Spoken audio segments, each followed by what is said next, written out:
El sermón se llama Todos somos llamados al ministerio. Diga conmigo, todos somos llamados al ministerio. Y la iglesia dice, amén. Vamos a leer Efesios 4, verso 11.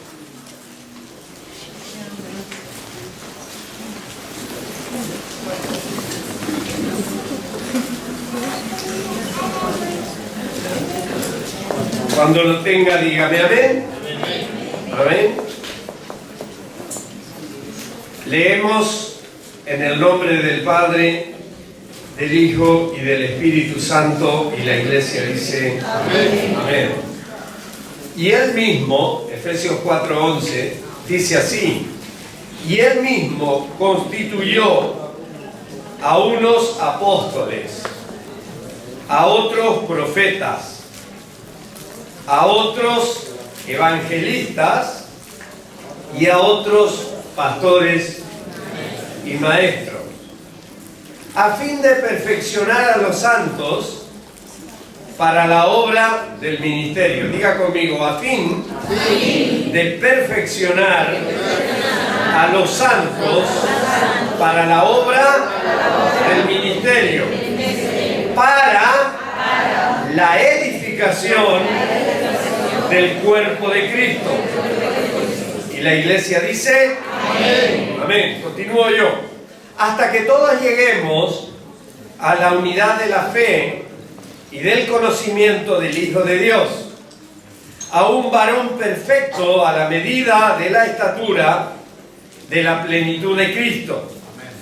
Diga conmigo, para que ya no seamos niños fluctuantes, llevados por doquiera de viento de doctrina, por estratagemas de hombres que para engañar emplean con astucias las artimañas del error. Digo yo, sino que siguiendo la verdad en amor, crezcamos, diga conmigo, crezcamos en todo, en aquel que es la cabeza, esto es Cristo Jesús. Y la iglesia dice amén. Amén. La función de los 5 ministerios de autoridad o de edificación está muy definida en este texto recientemente leído. La palabra de Dios dice que los apóstoles, los profetas, los evangelistas, maestros y pastores han sido puestos por el Señor con un fin o con un propósito especial. Perfeccionar, dice, a fin de perfeccionar a los santos. Diga conmigo, a fin de perfeccionar a los santos. Pregúnteme a mí. Pregúnteme a mí. Dígame, ¿y quiénes son los santos? ¿Y quiénes son los santos? Esto lo aprendí de un español por ahí. ¿Me quiere cobrar ahora? Sí, ¿está Charlie por ahí? Me quiere cobrar los derechos. A ver, pregúnteme, ¿y quiénes son los santos pastores? A ver, dígalo de nuevo, a ver, ¿quiénes son los santos pastores? Todos nosotros. Todos nosotros. La Biblia dice que somos santos. Si la Biblia dice que somos santos es porque Dios dice que somos santos. ¿Sabe por qué? Porque Dios nos mira con la obra acabada. Él nos mira a través de la sangre de Cristo. ¿Y cómo nos ve? Nos ve santo. Aleluya. Gloria a Dios. Así que somos santos para la gloria de Dios.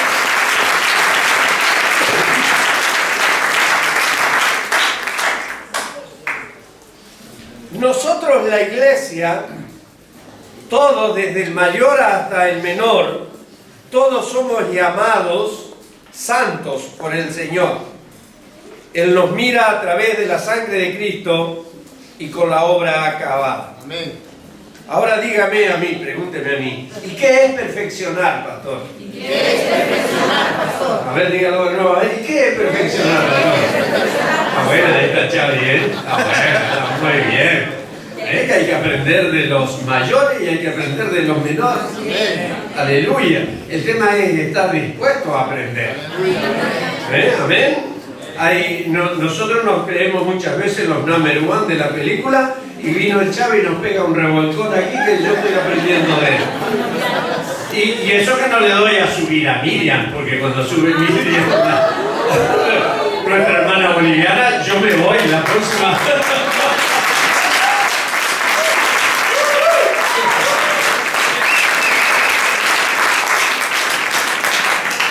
La próxima vez que la pase a predicar a Miriam, le digo yo, lo dejo con Miriam y yo me voy para allá atrás. Muy bien. ¿Qué es perfeccionar para la obra del ministerio? Preparar. Usted sabe que perfeccionar es preparar para la obra del ministerio. Instruir en el manejo de las armas. Nosotros vamos al servicio militar, cuando el servicio militar era obligatorio, y nosotros nos preparábamos o nos preparamos y fuimos instruidos en el manejo de las armas. Entonces, ¿qué es lo que aquí dice a fin de perfeccionar? Es prepararnos, instruirnos en el manejo de las armas, pero no las armas convencionales, sino las armas poderosas, porque la palabra de Dios dice que nuestras armas son poderosas en Dios. Así que cuando nos estamos perfeccionando en el manejo de las armas, es en el manejo de las armas poderosas. El arma de la oración, el arma de la alabanza, el arma de la guerra espiritual, el arma de la palabra de Dios, esté en un móvil o esté en las hojas o esté como esté, pero sigue siendo la palabra de Dios, y la palabra de Dios es viva y eficaz y más cortante que espada de dos filos. Aleluya. Así que tenemos que ser instruidos, preparados para manejar esas armas. Tenemos que estar instruidos en el manejo de esas armas. Amén. ¿Cuántos dicen amén? Amén. Preparar, instruir en el manejo de las armas. Enseñar. Tenemos que ser enseñados. Tenemos que ser equipados. Tenemos que ensayar y tenemos que entrenar. Todo eso quiere decir perfeccionado. Cuando está diciendo que los apóstoles, evangelistas, profetas, pastores y maestros han sido puestos en la iglesia para perfeccionar, la palabra perfeccionar quiere decir todas estas cosas. Preparar, instruir en el manejo de las armas, enseñar, equipar, ensayar, entrenar. Los grandes jugadores de fútbol entrenan como mínimo 8 horas por día. Como mínimo. Y hay algunos que se quedan más horas entrenando. Un piloto de avión, para que le entreguen un avión para manejarlo, pilotarlo, tiene que tener por lo menos 600 horas de vuelo, copiloteando. Beethoven dice que ensayaba 9 horas el piano por día, 9 horas. Y cuando ensayaba 8, él se daba cuenta, porque ya no era el mismo. Y cuando ensayaba 7 horas, se daba cuenta su esposa. Y le decía, estás ensayando poco. Y cuando ensayaba 6 horas, se daba cuenta el público. Y la iglesia dice, amén. ¿Me está entendiendo? Ensayar, prepararse. Cuando nos encerramos allí con los discípulos y estamos dando el discipulado, lo que estamos haciendo es ensayar, es prepararnos, es equiparnos en el manejo de las armas. San Martín, en la lucha contra los invasores españoles allá en Argentina, dice que pasaba día y noche blandiendo el acero, trabajando con la espada, entrenándose día y noche. Si eso para luchar una guerra convencional se preparan tanto, cuanto más nosotros para luchar una guerra espiritual nos tenemos que preparar. ¿Cuántos dicen amén? Por eso hay veces que el diablo, los demonios o la tentación nos ganan por goleada, porque no estamos entrenados. Nos cansamos. Si un jugador de fútbol corre los 45 primeros minutos y se cansa, ese jugador está mal entrenado. Y a veces nosotros hacemos una oración de 15 minutos y nos cansamos. Estamos mal entrenados. Tenemos que entrenar más. Tenemos que orar más. Sí, pastor, pero no hay respuesta. Pues hay que seguir orando. Sí, pero no hay respuesta. Hay que seguir orando. Te estás entrenando para la batalla. Aleluya. Ganas ahora, pero mañana vendrá otra manera. Si es para Cristo, dele bien fuerte ese aplauso. Que abran los cielos, que tiemble la tierra, que los demonios huyan. Bendito sea Dios. Este es el ejército de Dios. El ejército de Dios debe entrenarse. El ejército de Dios debe prepararse. Si no, aprendan de Rambo, hombre. Claro, el Rambo lleva cuchillo aquí. Tira flecha. Dale, no cae. El indio. El indio. El indio. Sí, dice, claro, los tira flechas, ¿no? Dice que iba un borracho pasando por una calle y iba en contradirección. Era sudamericano el borracho, le aviso. Entonces lo para el policía y le dice, lo siento, señor, tengo que multarle. ¿Y eso por qué? Porque va usted en contradirección. ¿Y quién lo dice? Lo digo yo. ¿No ha visto usted la flecha? Dice, no he visto el indio y voy a ver la flecha. Denle un aplauso a Jesucristo, la señora. Estaba out.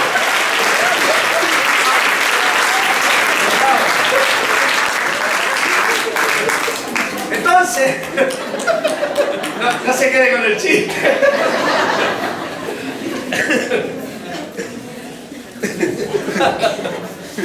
Bueno, ¿por dónde iba? Bueno, si Rambo se armaba hasta los dientes, no me saque que estoy rojo de vergüenza.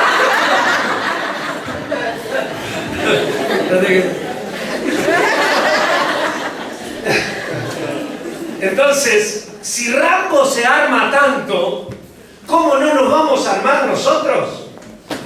Si Rambo iba a luchar contra los vietnamitas por allí, pero nosotros vamos a luchar con un enemigo mucho más poderoso y mucho más peligroso. Contra demonios, contra principados, contra potestades, contra gobernadores de las tinieblas, contra el diablo mismo. Por lo tanto, no podemos ir con, no sé, con un palo. Claro, eso, bien dicho, con un palo de escoba no podemos ir a pelear con el enemigo. Tenemos que ir bien armados. Dile que está a tu lado. Tienes que ir bien armado a la guerra espiritual.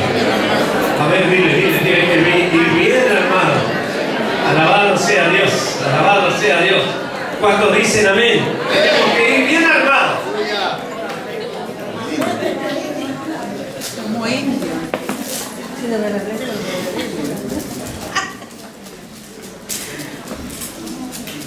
No olvidemos, hablando de profesional, esto de los jugadores al fútbol, o Beethoven, o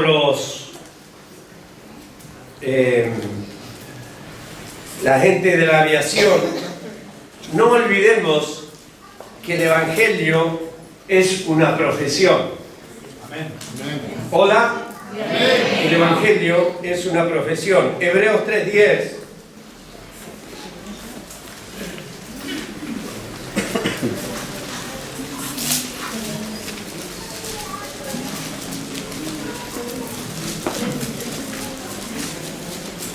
¿Qué dice Hebreos 3:10? A causa de lo cual me disputé contra esa generación y dije, siempre andan no es este. A ver. Podría ser.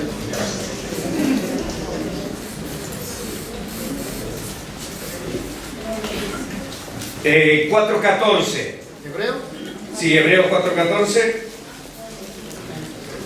Por tanto, teniendo un gran sumo sacerdote que traspasó los cielos, diga conmigo, Jesús el Hijo de Dios, retengamos nuestra profesión. El Evangelio es profesional. Deberíamos nosotros, los cristianos, ser profesionales. Conocer la palabra de tapa a tapa y aplicarla en el amor de Dios.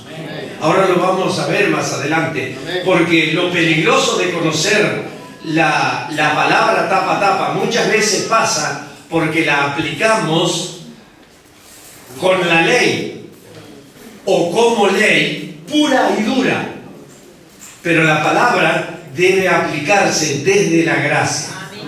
Amén. Desde la misericordia, desde el amor.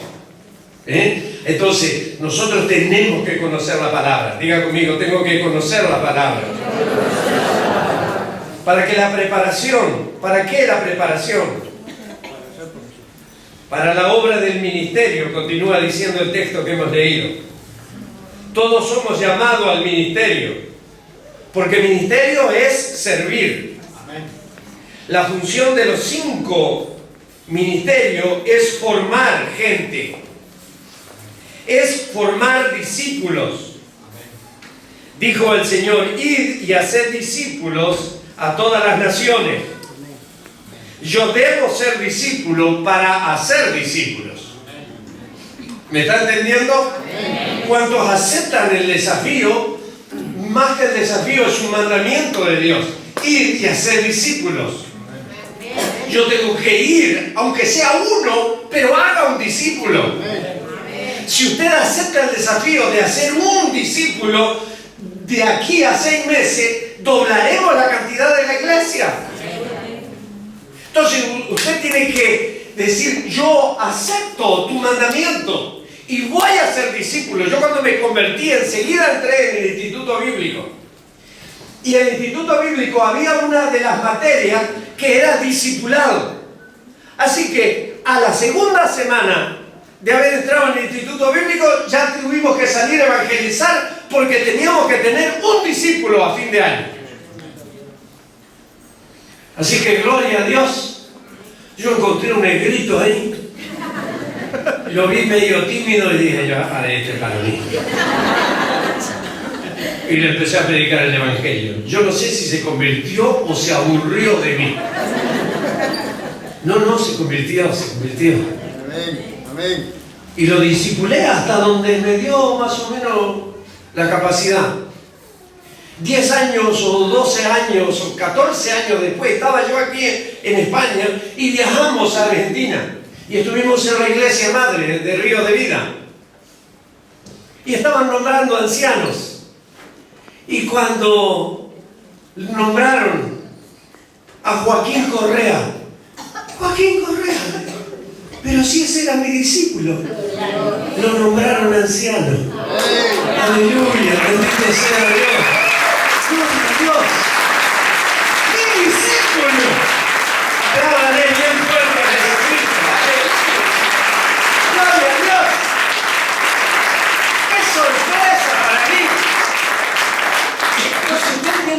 hacer discípulos. Eso es. Pero para ser discípulo tiene que ser discípulo primero. Si no, ¿qué le va a enseñar? ¿Le va a enseñar que para que Dios lo oiga tiene que cerrar los ojos al orar? Pero si usted ora con los ojos cerrados, con los ojos abiertos, lo importante no son los ojos cerrados o abiertos, lo importante es el corazón. Si usted la oración la hace de corazón, Dios va a oír, aleluya. Y Dios va a responder, y la oración se debe hacer en el nombre de nuestro Señor Jesucristo y por sus méritos, aleluya. Otra cosa es que nos conteste como nosotros queremos. Dice que iba uno, ahí estoy, filoso para los chistes. Dice que fue uno que predicaba y el evangelio por allí, por el campo, y andaba y viene a la iglesia y le dice: pastor, estoy enamorado de una niña, pero no me hace caso, pastor, yo no sé si esto es de Dios o no es de Dios. Y el pastor se le ocurre una cosa, le dice: mira, ¿cuál es? ¿Tal y tal? Sí, bueno, tú pasas por delante de la entrada al campo donde vive ella. Entonces, tú pasas ahí a caballo. Y dice: suéltale las riendas al caballo. Y dile: Señor, guía al caballo. Y si el caballo entra para la casa, es que esa es la niña para tu vida, tu compañera de vida. Amén, pastor. Y él iba.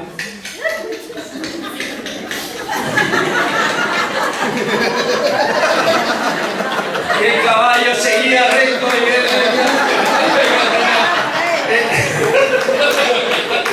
Entonces...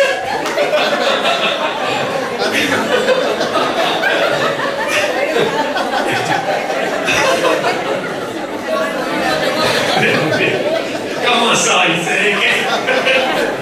Ay, que denle un aplauso a Jesucristo. Entonces,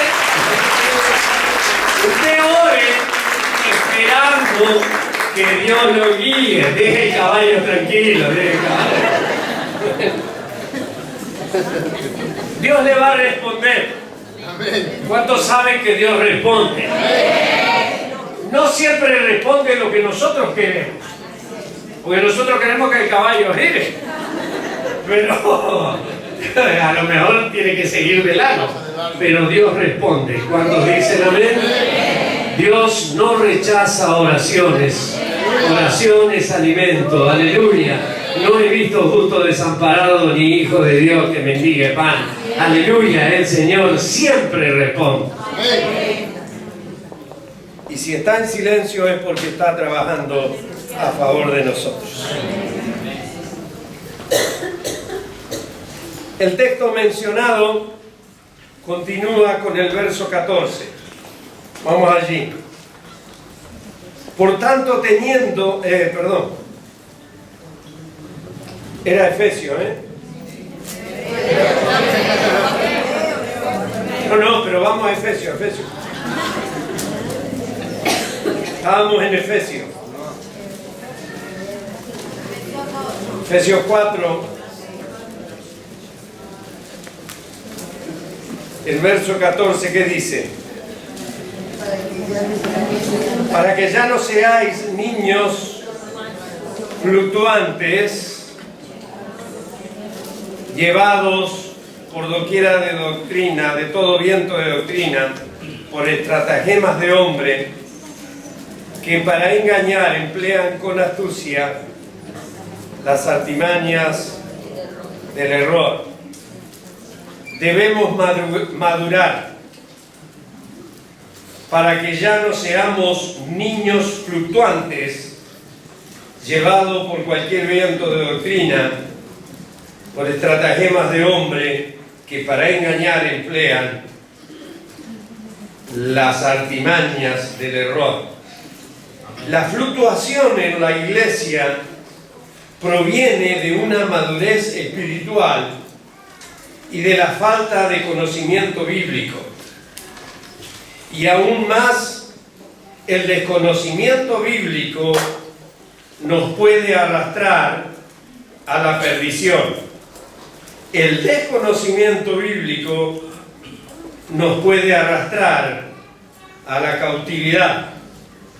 podemos ser arrastrados aún hasta la propia muerte. ¿Sí? El desconocimiento bíblico nos puede llevar en cautividad, nos puede llevar arrastrado hasta la cautividad o hasta la perdición e inclusive hasta la propia muerte. Debemos madurar. Aquí lo dice la Escritura, lo que acabamos de leer, para que ya no seamos niños. Dile que está a tu lado, no seas niño.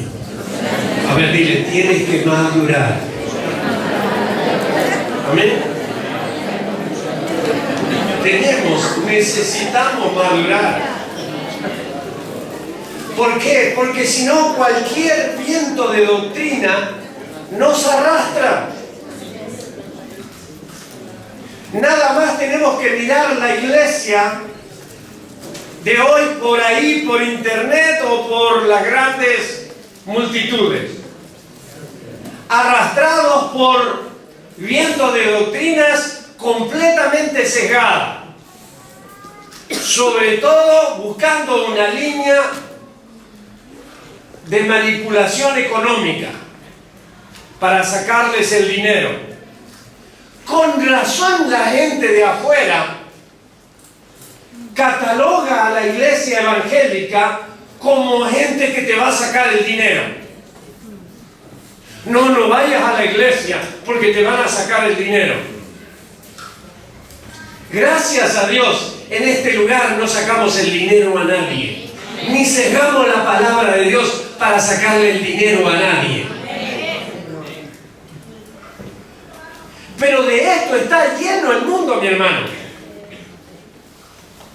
Ahora lo vamos a ver un poquito más adelante, pero con ciertos ganchos, con manipulación de la palabra, con el sesgo de la palabra. Y te dicen, siembra aquí y obtendrás esto. Siembra tu casa y tendrás 2 casas. Siembra tu sueldo y tendrás 2 sueldos. Como no esperes el aguinaldo, no va a tener 2 sueldos. Pero entonces, pero el mundo está lleno de esto. Y Europa no es la excepción.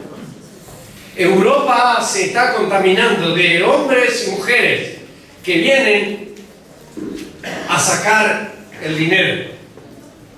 Por eso necesitamos, diga conmigo, por eso necesitamos estar preparados para no ser arrastrados por el engaño. ¿Cuántos dicen amén?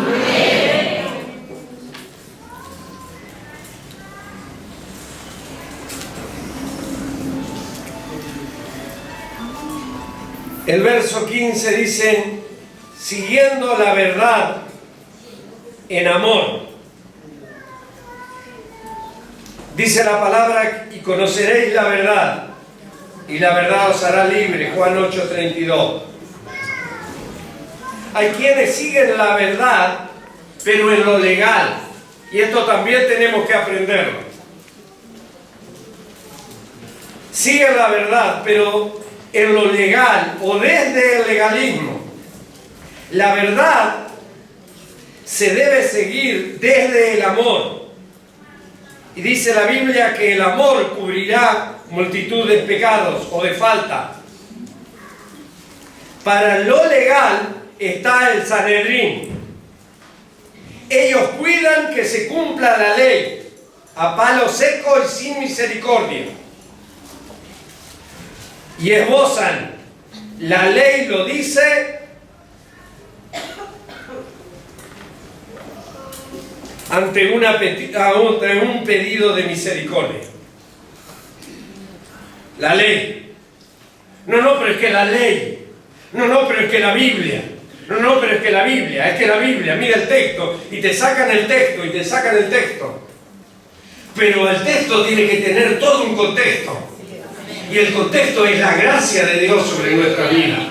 La muerte de Cristo en la cruz del Calvario, que nos asió a cada uno de nosotros, que nos salvó, que nos perdonó.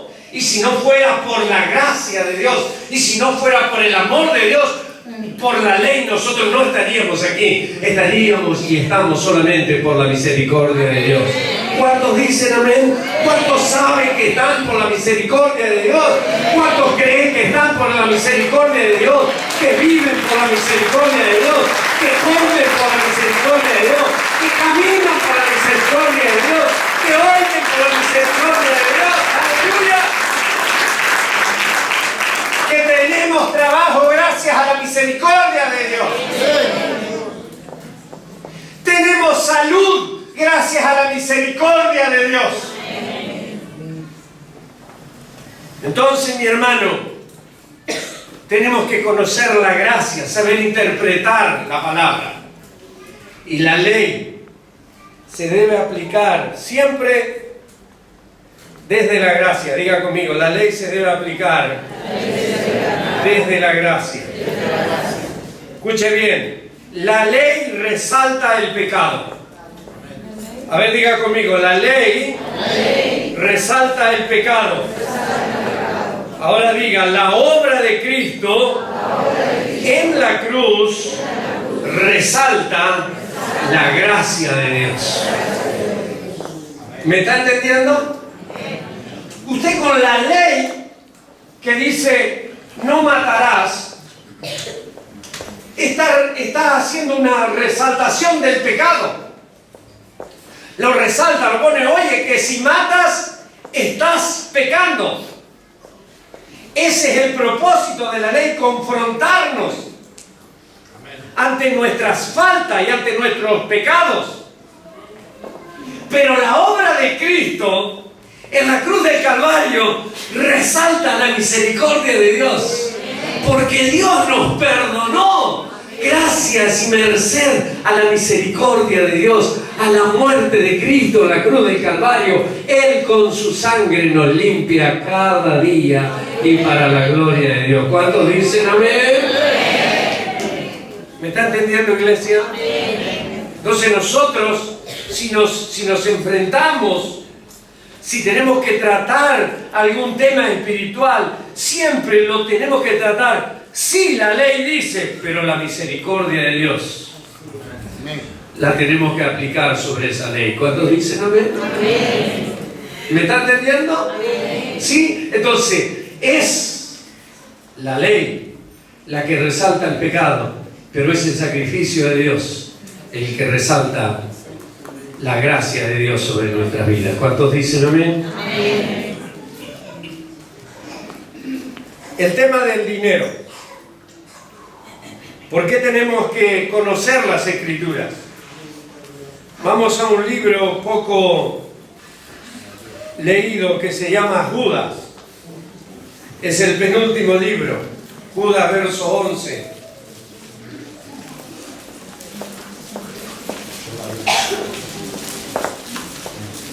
Judas 11.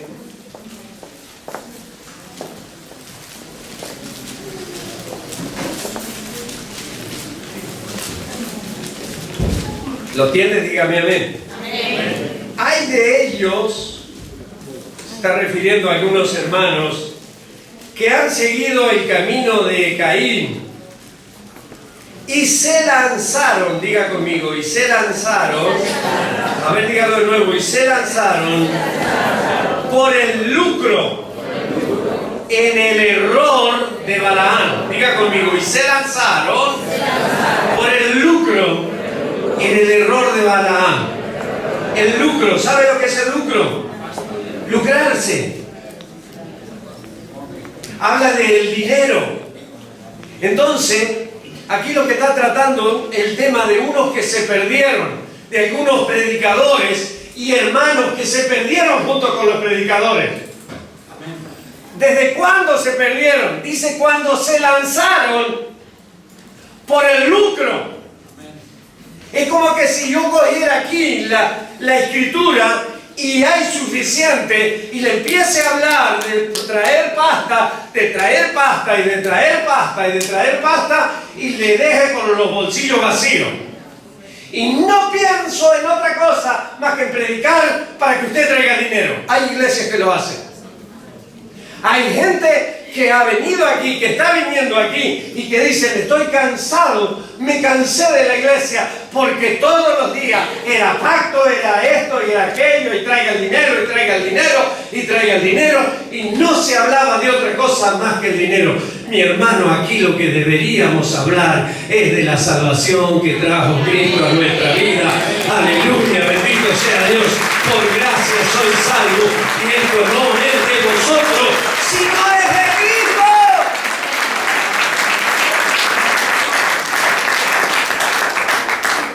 Prediquemos a Cristo.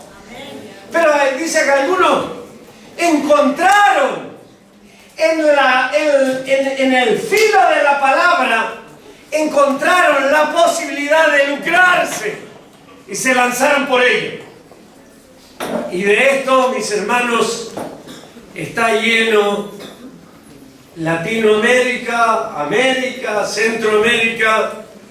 Se están viniendo para este lado. Entonces necesitamos conocer la palabra de Dios. ¿Cuántos dicen amén? Conocerla bien. Ser buenos discípulos.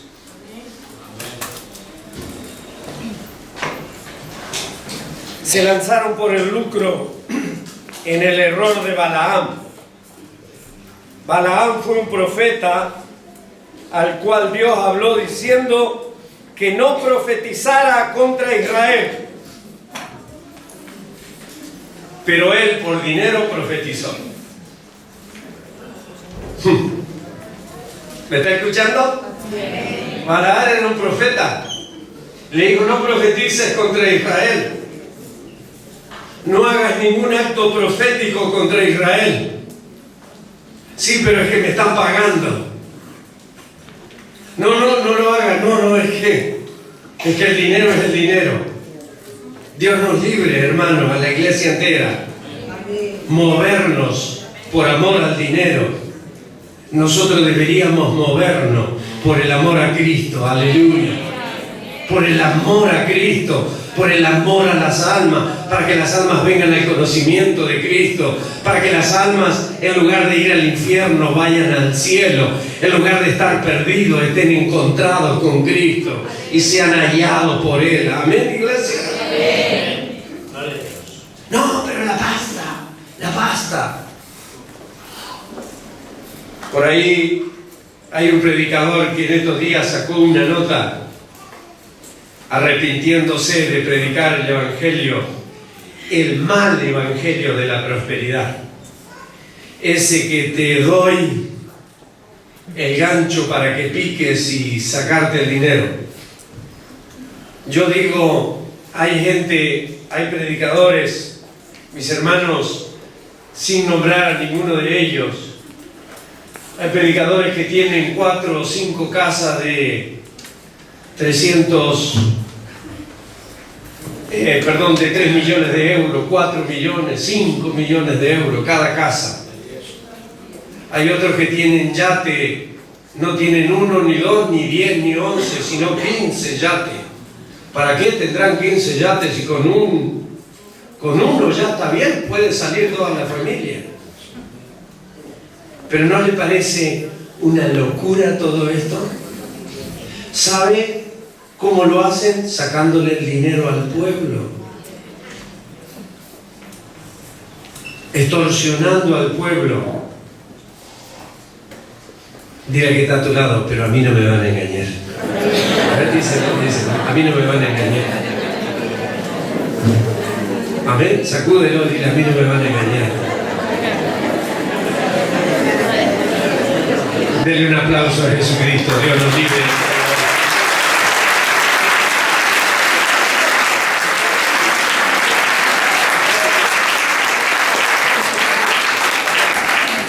Segunda Timoteo 2:15.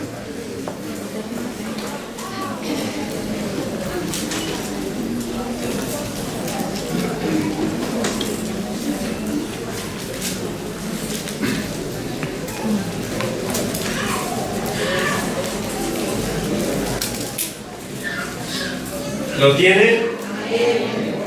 Procura con diligencia presentarte a Dios aprobado, diga conmigo, aprobado, como obrero que no tiene de qué avergonzarse. Diga conmigo, que usa bien. A ver, dígalo de nuevo, que usa bien. A ver, dígalo de nuevo, que usa bien. A ver, dígalo de nuevo, que usa bien. Dígalo de nuevo, que usa bien. Dígalo de nuevo, que usa bien la palabra de verdad, la palabra de Dios.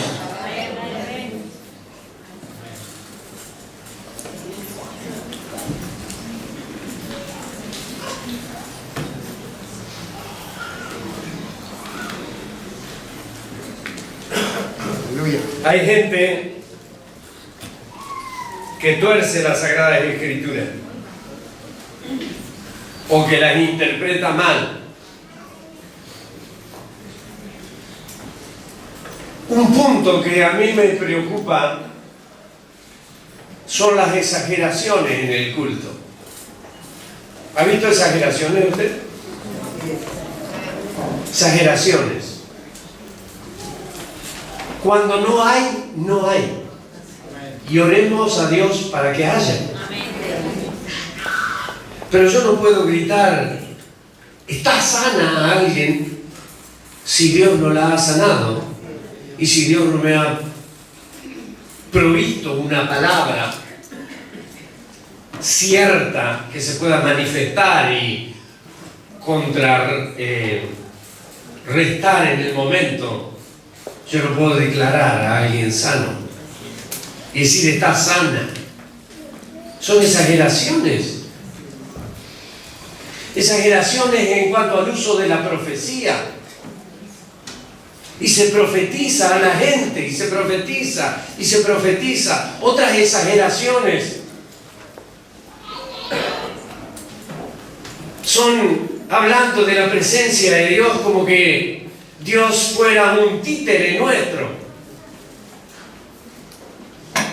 Y mi hermano, la iglesia es seria para jugar con estas cosas.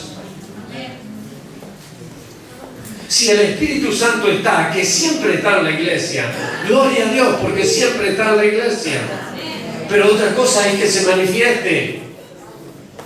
Entonces, mis hermanos, nosotros tenemos que ir con mucho cuidado al exagerar. Yo digo que esto no sé si se trae de América. Los americanos son muy exagerados, pero hay unos cultos que en lugar de culto son unos shows. Son shows de la carne y en la carne. Y el culto no es un show. El culto es un culto racional y es para Dios. Y si es para Dios, lo tenemos que hacer con sumo cuidado. Tenemos que hacerlo con gran equilibrio. Y donde las cosas las hay, pero donde no las hay, no digamos que hay donde no hay. No demos palabras proféticas, soltemos así palabras cuando no lo hay, cuando no, Dios no te está hablando. Y entonces esto hace daño a la iglesia. Esto sesga las escrituras. Esto hacen del culto una fiesta más que para el espíritu, una fiesta para la carne. Entonces tenemos que pesar las cosas delante de Dios. Y si Dios te dice adelante, adelante. Pero si Dios no te dice, mejor es quedarte callado. Cuando dicen amén. Las exageraciones. Y al final sales afuera. A lo mejor hay 2 o 3 que salen contentos porque les dio una palabra profética que ni se sabe si es verdad o no. Por eso que digo, es que hay exageraciones en los cultos. Yo me acuerdo en una enorme campaña aquí en Sabadell, vino un predicador y tenía la unción, porque la tenía la unción del Espíritu. Y dice, a ver, hay gente de Zaragoza y había un grupo aquí y otro grupo allá. todos de Zaragoza, y levantaron la mano y dice, ahora sobre el grupo de Zaragoza cae el Espíritu Santo, y se caen todos para allí, aquel grupo. Y dice, no, eran aquellos, ¿no? Dice, pero es que además de exagerar el predicador, la gente exageraba también. Si Dios viene y te toca y te tira, gloria a Dios. Amén. ¿Cuántos dicen amén?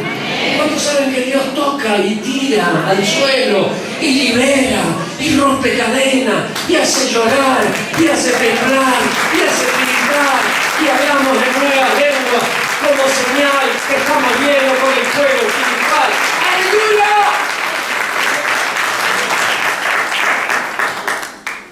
Pero si no lo hay, este tema de las caídas en los años 90, yo lo viví. Terrible, a mí me hacía tanto daño. Fue un proceso para mi vida. La gente se caía, pero si Dios te toca y te caes, gloria a Dios. Pero cuando los exagerados de los predicadores empujan y cuando los exagerados de los cristianos se tiran, mal asunto. Eso no es de Dios. Entonces no es un culto a Dios, es un show. Y la iglesia no está para show, la iglesia está para adorar a que vive, a que reina, a que dure. ¡Gloria a Dios! ¡A el culto! ¡A un rey de reyes! ¡A señores! ¿Qué están diciendo? ¡Apláudame al rey! ¡Oh, gloria a Dios! Entonces, mi hermano, créame que me preocupa esto como pastor de la iglesia. Y la intención del seminario teológico o del instituto teológico es preparar gente que trace bien la palabra de Dios. Que lo trace bien. Que no vengan con esta... Yo no sé si a lo mejor estoy diciendo una barbaridad, con estas chorradas, perdón si la palabra es, con estas barbaridades en el culto a Dios. Digo yo, a veces pienso, ¿no estaremos ofreciendo fuego extraño? Unas exageraciones, unas cosas que no son de Dios. Líbreme Dios, líbreme Dios. Créame, a mí me gustaría invitar a tanta gente, pero veo tanta exageración en algunos casos que digo, no, mejor les predico yo. Que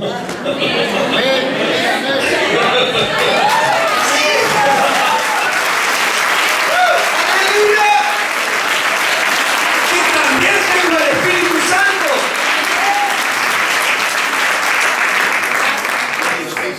¿Usted me ha visto empujando a la gente? Iba un pentecostal, allá a Quilmes iba un pentecostal, y lo de Quilmes anticaída. Entonces había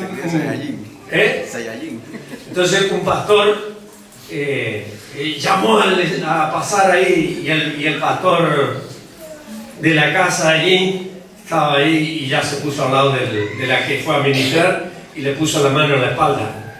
Y el pastor empujaba para que no se cayera para adelante, y el otro empujaba, y la hermana, era una lucha, y obstinado para que se cayera, obstinado, y no aflojaba el tipo. Pero ora, ponle la mano en la cabeza, ora a Dios, y si se cae, gloria a Dios, y si no se cae, gloria a Dios. Alabado sea Dios. ¿Me está entendiendo, iglesia? No, que si me caigo soy más espiritual. No, eso no es verdad. No sé si me va pecador si se cae.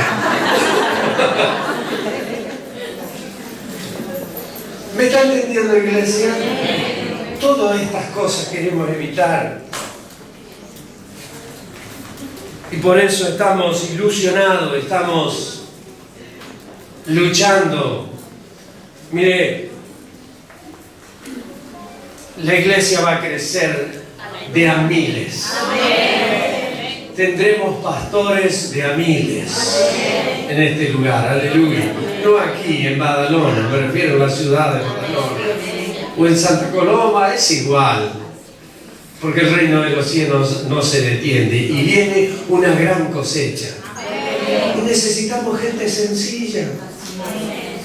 Yo le digo a mis hermanos, a mis discípulos que estoy ahí discipulando, si alguien les pregunta algo de las Escrituras y ustedes no saben contestar, digan, no sé. ¿Cómo? ¿El pastor no sabe? No. ¿Qué problema hay? Un día me preguntó una hermana, me hizo una pregunta, y yo, a ver, ¿qué hago? ¿Le digo un cuento? ¿O le digo la verdad? Pero la verdad me deshonra a mí. Me humilla. Entonces le digo la verdad. La verdad, hermana, me ha pillado un outside.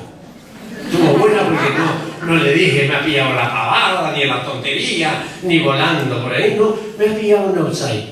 No te sé contestar. Pero déjame que lo pregunte, voy a estudiar el tema y después te voy a responder. Y no pasa nada. Ningún anillo se me cayó. ¿Me está entendiendo? Responda. Sencillo. No, pero es que los pastores somos supermanes. No somos supermanes. Los pastores no somos Dios. Los pastores Dios nos ha puesto para pastorear la iglesia, pero no nos diferenciamos en nada con usted. Nos hemos preparado un poquito más, pero no somos Dios. Gracias a Dios. El único que es Dios es Dios. Y el único que sabe todas las cosas y responde todas las preguntas es Dios. Nosotros hay una secta en otra no. Qué fuerte si es para Jesucristo un aplauso.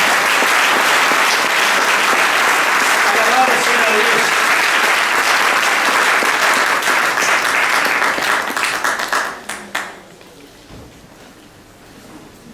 Primera Timoteo 6:3.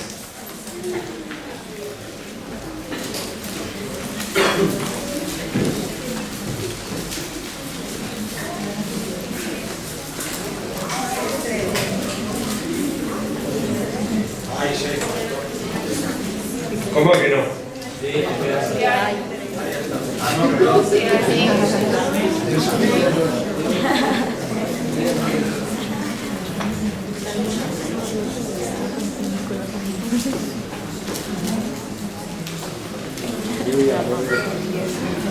Si alguno enseña otra cosa y no se conforma a las sanas palabras de nuestro Señor Jesucristo y la doctrina es conforme a la piedad, o no es conforme a la piedad, es conforme a la piedad, está envanecido, nada sabe, diga conmigo, nada sabe, diga conmigo, está envanecido, nada sabe, delira. A ver, diga así, delira acerca de las cuestiones y contienda de las palabras, de las cuales nacen envidias, pleitos, blasfemias, malas sospechas, disputas necias, de hombres corruptos, de entendimiento y privados de la verdad, que toman la piedad, diga conmigo, que toman la piedad, a ver, dígalo así con autoridad, que toman la piedad, así como que usted está enojado, resentido, así que toman la piedad como fuente de ganancia. Apártate de tales. Así que fíjate lo que hacen estos tipos. Hay gente así. Toman la piedad, la palabra de Dios. ¿Para qué? Para ganancia, o como una fuente de ganancia. Pero gran ganancia es la piedad, acompañada del contentamiento, porque nada hemos traído a este mundo. Y fíjate lo que dice. Y sin duda, diga conmigo, sin duda, nada podremos sacar. Así que teniendo sustento y abrigo, a ver, dígalo, a ver. Así que teniendo sustento, 15 yates, 10 casas, millones de dólares.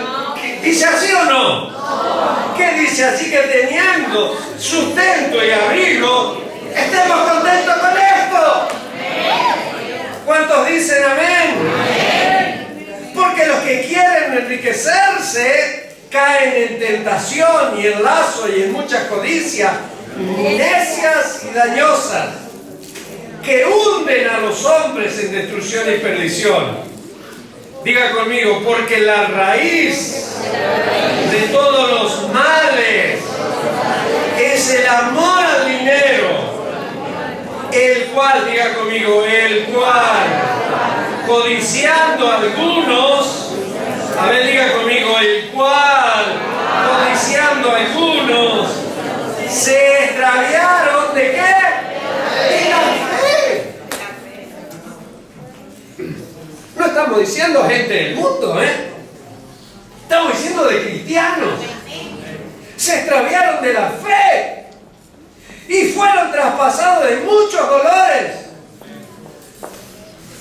Mas tú, oh hombre de Dios, huye de estas cosas y sigue la justicia y la piedad, la fe, el amor, la paciencia, la mansedumbre. Pelea la buena batalla de Dios. ¿Cuántos dicen amén? ¡Qué fuerte!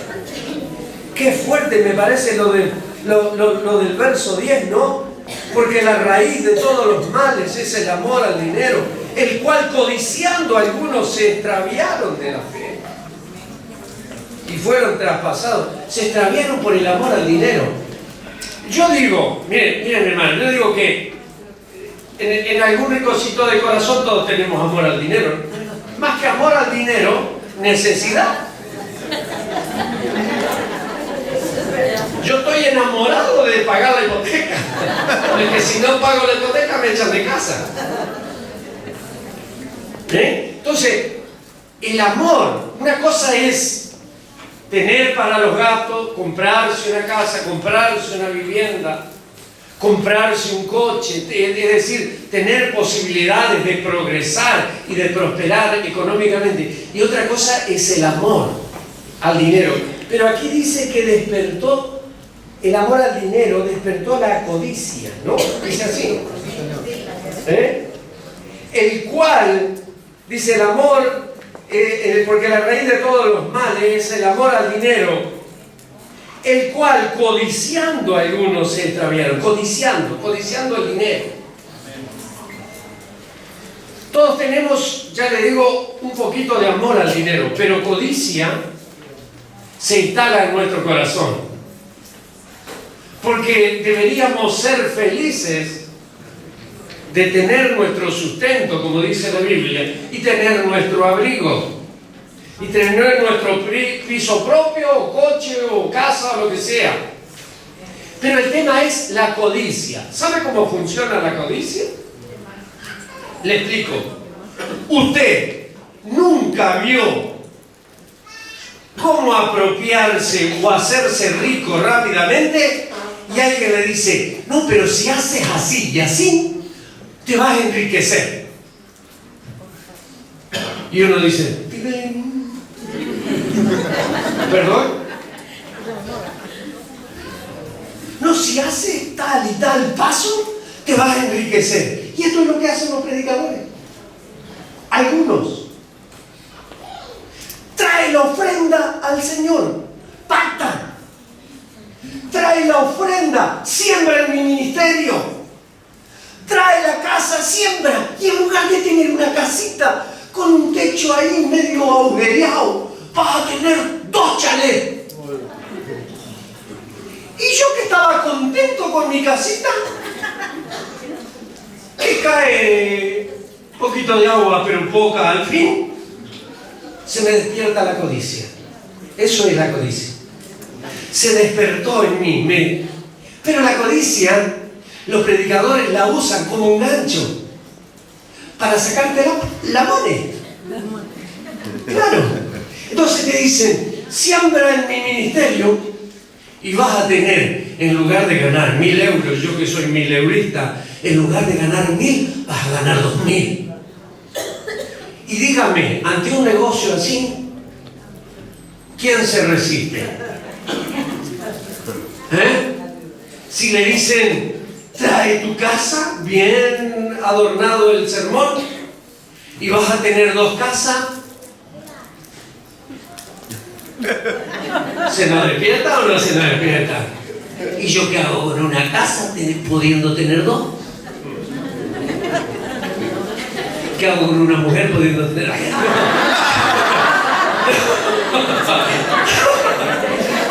Está ahí, Álvaro.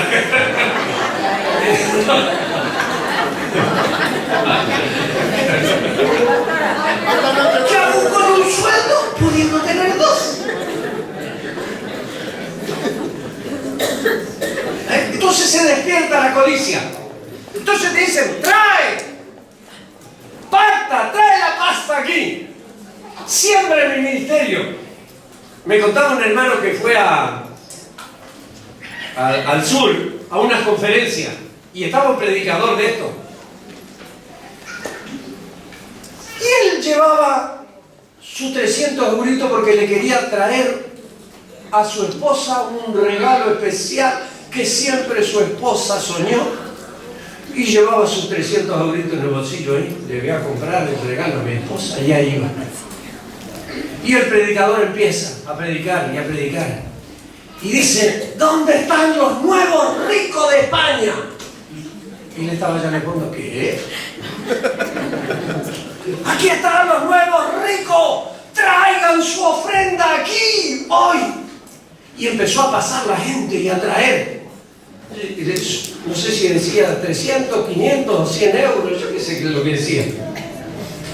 Y él miró y dice, ¿todo esto van a ser ricos y yo voy a seguir siendo pobre? No. Entonces cogió sus 300, total, voy a tener 600 dentro de nada, sus 300 euros, y los puso en la ofrenda, contento. Cuando sale del recinto, fue como que se le cayó el velo. Y dice, me engañaron.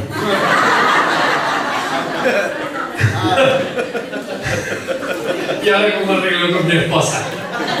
No me contó, pero tenía el ojo negro el hombre cuando me estaba dando el testimonio. Pero eso es despertar la codicia.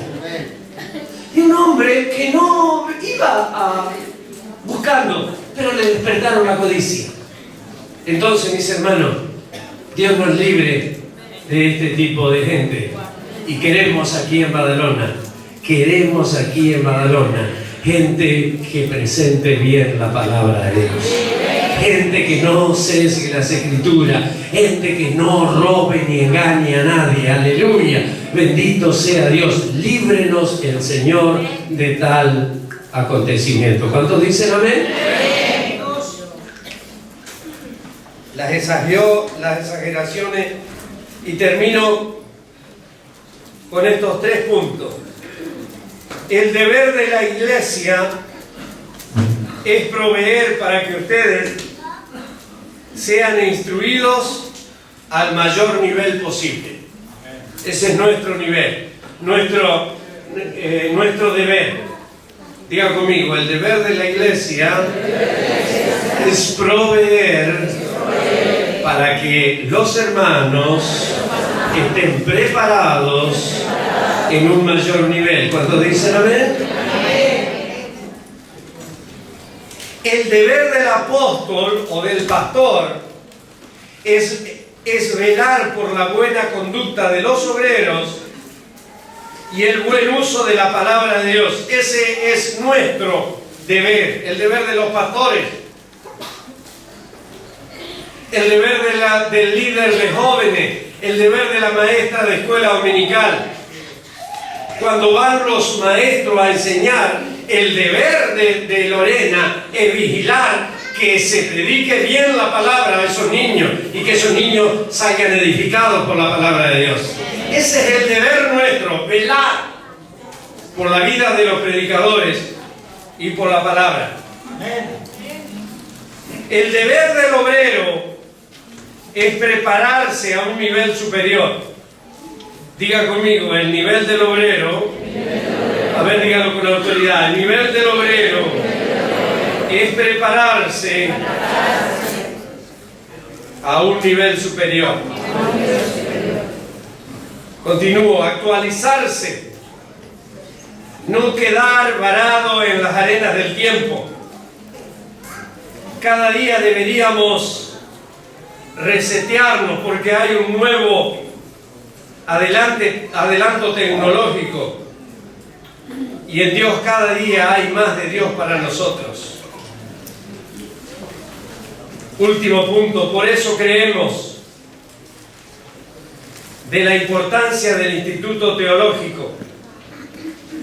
De aquí saldrán, escuche bien, de aquí saldrán obreros por todo el mundo. Y espero yo poder verlo para la gloria de Dios. De aquí saldrán obreros por todo el mundo. De aquí saldrán, diga conmigo, de aquí saldrán los nuevos apóstoles. Diga conmigo, de aquí saldrán los profetas. De aquí saldrán los evangelistas. De aquí saldrán los pastores y los maestros del mañana y del hoy. Llenaremos Badalona del Evangelio. Llenaremos Santa Coloma del Evangelio. Llenaremos Barcelona, Tiana, Mongat, el Maresme, hasta Francia. Lo llenaremos del Evangelio. Con hombres y mujeres que trazan bien la palabra de Dios. Lorena, por favor.